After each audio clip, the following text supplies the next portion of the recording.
Apple invented MagSafe, a way to charge things without wires, and it came out with the iPhone 12.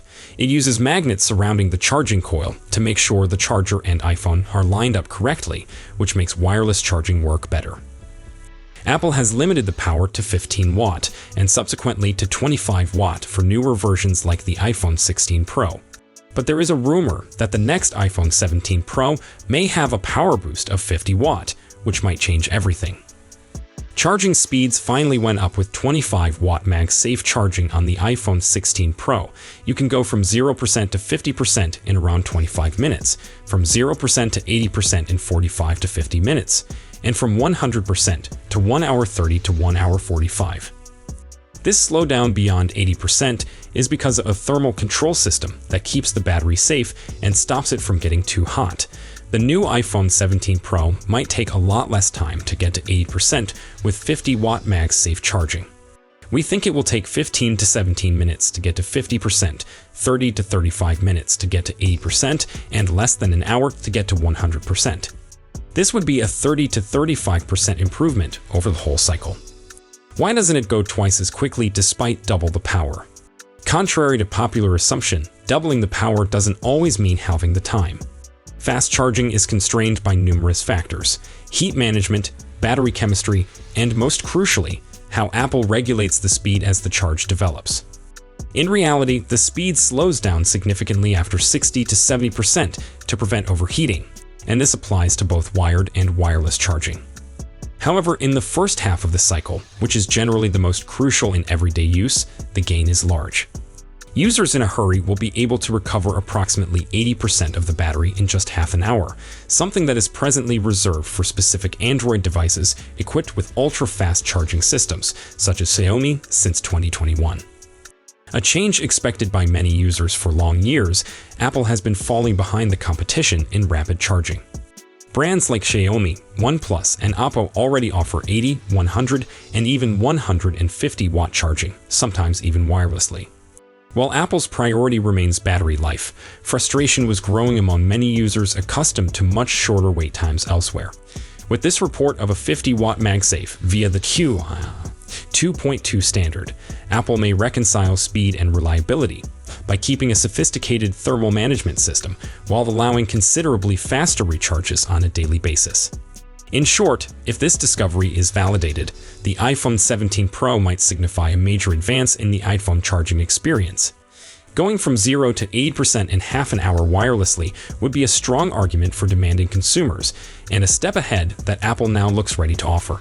It would also be suitable for the iPhone 17 Air with its ultra-thin design in order to compensate for its small announced 2,800 mAh battery.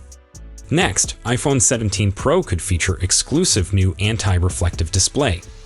Apple's iPhone 17 series will be due shortly, and today a rumor claims the 17 Pro and Pro Max could gain an exclusive anti-reflective display technology. Here are the details. A reputable source who talked to MacRumors said Apple suppliers had been able to obtain a high enough yield on the anti-reflective glass to permit mass production.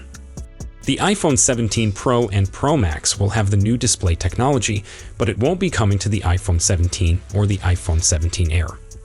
Longtime readers might remember that this anti-reflective glass was first rumored back in March. At the time, leaker Instant Digital said that the iPhone 17 glass will be made into a super hard anti-reflective layer and be more scratch-resistant. The idea of an anti-reflective, scratch-resistant layer was compelling. But just 1 month later, MacRumors reported that Apple encountered production issues that would likely result in the feature not being included after all. That was the last major time we heard any updates. Now it seems MacRumors has a new source indicating the feature is back on, but only for the iPhone 17 Pro models. Anti-reflective coating could prove a great distinction for Apple's Pro range this year, especially considering the iPhone 17 Air is guaranteed to garner a lot of attention. But since rumors have been so back and forth on this feature, I'd hold off getting your expectations up yet. Would an anti-reflective, more scratch-resistant display be a key iPhone 17 Pro selling point for you? Let us know in the comments. A series of unique upgrades that were only available to the more expensive Pro iPhones would be making their way to Apple's whole iPhone 17 lineup. with even the base model and the ultra-thin flagship wearing the Air moniker said to undergo these hardware modifications.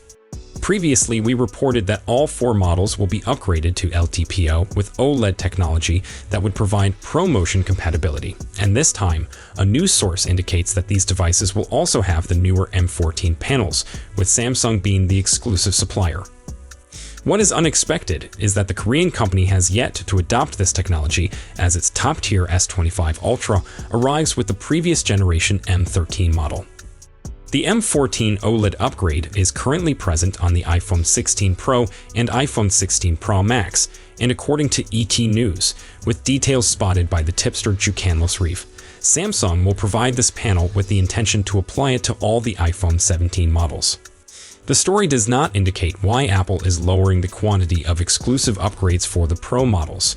However, it could be related to the shipments witnessing a slump, despite giving customers more incentive to spend the extra premium to make the iPhone 16 Pro and iPhone 16 Pro Max their daily driver. With the M14 with OLED arriving to even the iPhone 17 and iPhone 17 Air, purchasers who lack the budget to acquire the iPhone 17 Pro and iPhone 17 Pro Max will not be dissatisfied when they spend less money to enjoy the same technology.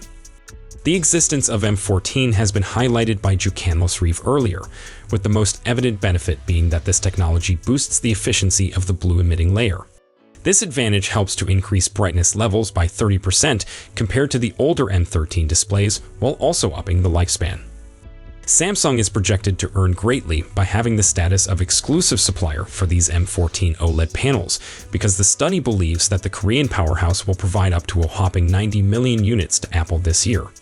The only problem of employing more complex displays is that these are created at a higher cost per unit. Thus, it remains to be seen if Apple would absorb the manufacturing overhead and transmit the savings to the customer, or wind up charging a premium for this improvement. Pricing is a lot difficult to anticipate, and not just because we are many months away from a probable iPhone 17 Pro introduction. The Trump administration is aimed to slap tariffs on other nations, with a special focus on China, where a lot of iPhone parts are sourced and a lot of phone assembly takes place. The status of tariffs are up in the air as of this writing, so it's impossible to predict what impact they might have on phone prices this fall. With Donald Trump specifically threatening to put a tariff on Apple unless it brings phone manufacture to the US, though, it's not looking great. At any rate, the Wall Street Journal says that Apple is mulling over a price hike on the iPhone 17 models. Even before the tariff chatter appeared, one leaker claimed the iPhone 17 series will experience its first price bump in a while, but it's unclear if that leaker meant every model or select phones like the iPhone 17 Pro. Though that rumor is thinly sourced, it is possible that the iPhone 17 Pro's price could inch upward from the $999 that Apple charges for the iPhone 16 Pro, particularly if the company wants to sell the iPhone 17 Air for less than $1,000. Expect more clarification on iPhone 17 Pro price to surface the closer we get to the fall. For the iPhone 17 Pro, we expect an A19 Pro system on chip to power the phone. If Apple takes the same approach it did with the A18 Silicon, that would mean an extra graphic core for the Pro version of the A19 chips. Initial speculation stated that the A19 Silicon will be produced using a 2nm process, which would entail more densely packed transistors, leading in improved performance and power efficiency. Lately, meanwhile, reports have indicated that Apple's chip-building partner will use a new iteration of its 3nm process, which should bring some enhancements over the A18 Pro Silicon in the current Pro models. Reports now say the iPhone 18 Pro models will be the first iPhones to feature 2nm chipsets. Apple includes 8 gigs of RAM on its current iPhones. Analyst Jeff Pu has suggested the idea of the iPhone 17 Pro models getting more RAM to reach 12 gigs. Such a step would help with Apple's desire to include more on-device artificial intelligence. To help protect its phones from overheating, Apple is rumored to be working on a vapor cooling chamber, which would replace the typical heat sinks seen in Apple's existing phones. A shot showing off the vapor chamber has surfaced, adding to the belief that this feature will come to pass. It looks like only the Pro versions will provide vapor cooling. So that's all we know for now. We'll be sure to keep you updated as soon as we have more information. Thanks for watching.